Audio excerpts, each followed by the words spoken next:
I'm Tracey.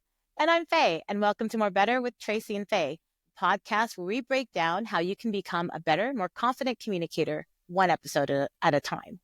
In this episode of More Better, we're taking a deeper dive into storytelling and business communication by looking at how the order you share information is your story. So stick around.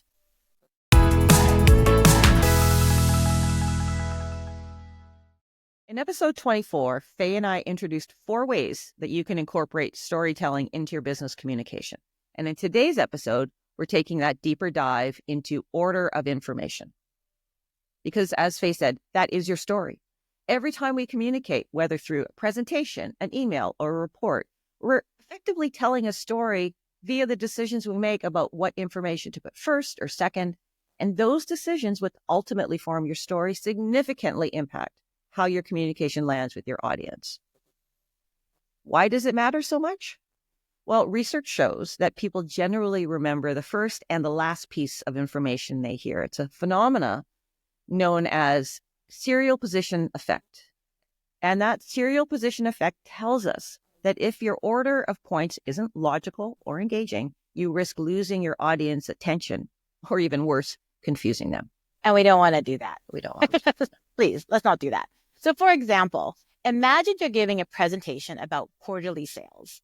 So if you jump into the numbers without providing context like market challenges or customer feedback, your audience won't necessarily understand the significance of those sales numbers. If my objective was to create a new bonus structure based on the sales team's killer performance last quarter, simply showing the sales numbers won't get you there. Remember, the information and data doesn't necessarily just speak for itself. Setting a clear context can lead to better retention of information. And without that context, statistics can feel abstract and unimportant. So starting with context creates a narrative framework that helps your audience connect the dots. Think of this as here's a metaphor, control panel for storytelling and business communication. Metaphors, another episode. Nice one. Another powerful approach to structure your information is around a clear problem/solution framework. So you start by highlighting the challenge or the pain point, then showcase how the data-driven insights provide a solution. Then that narrative arc keeps your audience engaged and focused on the end goal. So for instance, let's say you're presenting data on customer churn. You might start by acknowledging the problem. Our customer churn rate has been steadily increasing over the past year, putting a strain on revenue growth. Then you could dive into the data insights that reveal those root causes and finally showcase the strategic initiatives you're implementing to address those issues and retain more customers. So that said, there are some common pitfalls to avoid when it comes to information ordering. One classic mistake is leading with irrelevant or overly detailed background information. So for example, starting a presentation about a new risk management protocol. Sexy, hey? Right? What are those risk management protocols, Tracey? But if you so let's take that topic. And you start off with, the history of our product offering was X, Y, and Z. It started in 1975. All of this. It's not going to get your audience focused on the information you want and need them to retain. Another thing to watch out for when ordering information is jumping back and forth between topics without clear transitions. So let's say you're presenting, marketing campaign data, and you're bouncing between website traffic, social media engagement, email open rates, without a cohesive message that binds all that information together. If you present all that information and you're making your audience connect the dots, it's going to confuse them.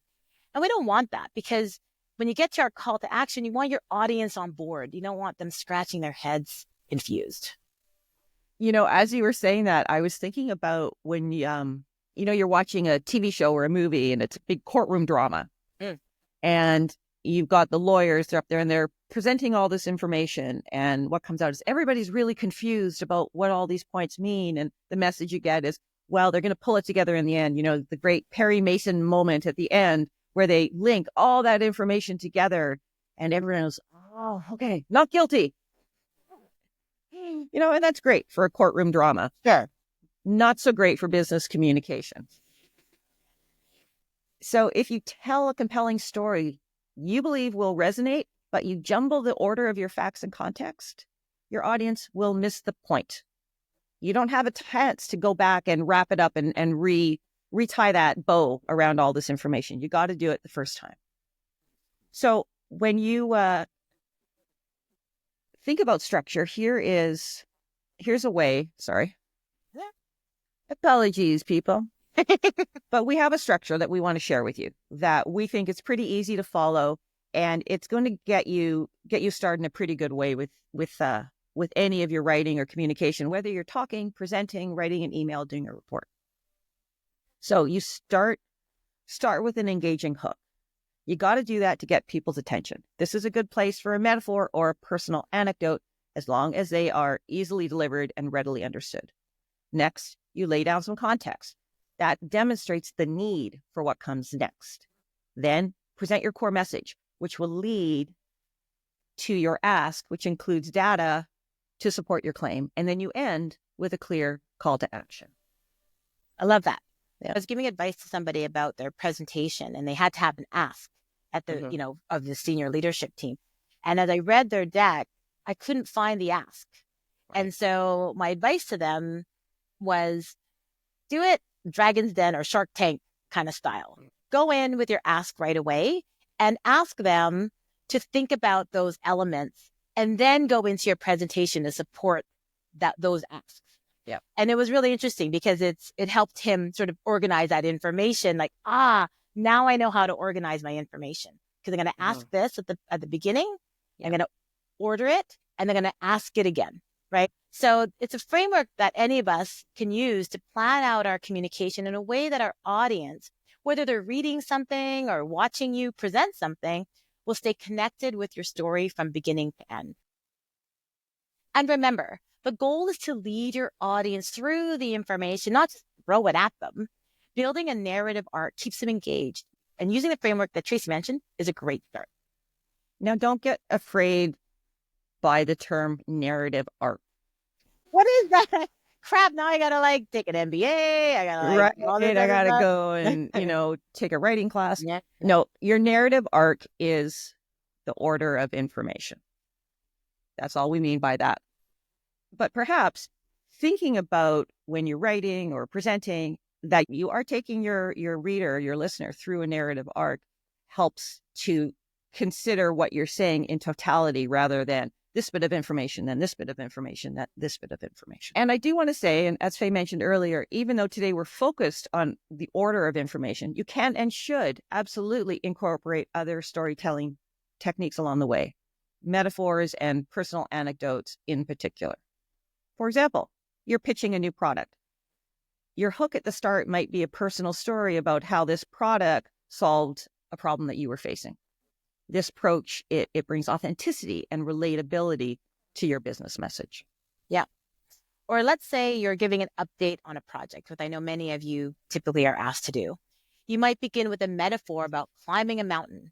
You could describe how each phase of the project is like reaching base camp. You might have a nice visual that sort of takes people through that metaphor, and then you weave that metaphor throughout. This sets up the story and frames the ups and downs you'll discuss later. Research shows that metaphors help understanding by linking abstract concepts to familiar experiences. So by weaving that metaphor throughout, you reinforce key points while making your narrative memorable. There's that word again, narrative. I know. Don't be scared. I'm scared. No, don't be scared. I do want to talk a bit about transitions. Transition. Faye gets excited by the weirdest shit. Nerd. Because transitions are like signposts through your communication that helps your audience keep on track, whether they're reading something or listening to you. So let's say it's a presentation and you want to move from discussing the challenges into the solutions. It can honestly be as simple as, now that we've identified the challenges, let's explore how we can overcome them. Nothing fancy. It's just a simple transition, but it keeps your audience where you want them to be in your story. If it's in written form, the easiest way to do this, please do this, use subheads. I have so often seen a piece of writing that I'm reviewing for someone, and maybe it's a super long email or Sure. some kind of a report, and there's not a single subhead. And looking at a huge big block of text is very uncomfortable. For most people, it's like, oh God, I have to read this thing. What's it going to be? But if you use subheads when you go from, the challenge, the opportunity, the solution, that whatever, it keeps your audience connected. Because if you pivot from one section to another without transition, you're going to lose your audience's attention or confuse them. And then you're not going to get your objective met for sure. Say one thing I would say, add to that about Mhm. subheads. And I know Yeah. we've talked about this in our podcast about presentations, about Mhm. assertion evidence. Again, Yeah. don't be scared of assertion evidence. What is that? But I would also use the subheads as you talk about, let's say, challenges, opportunities. Mhm. What's your claim in the subhead? So Yes. what is the thing, the heart of those challenges? What are those challenges telling us? What is the opportunity? And use your subheads to, again, naturally tell that, I'm not going to say narrative arc, I just did, but story. Because if anything, if someone, especially if it's an email or report, the first thing I'm looking at are those subheads. And then Yeah. I'll jump. Like, I don't necessarily, remember, your audience doesn't necessarily read from the beginning to the end. They're going to glance and go, is this relevant to me? I might read that piece first. I might read piece second, like all that sort of stuff. But if the order of information is easy for your audience to see, that's a gift to them.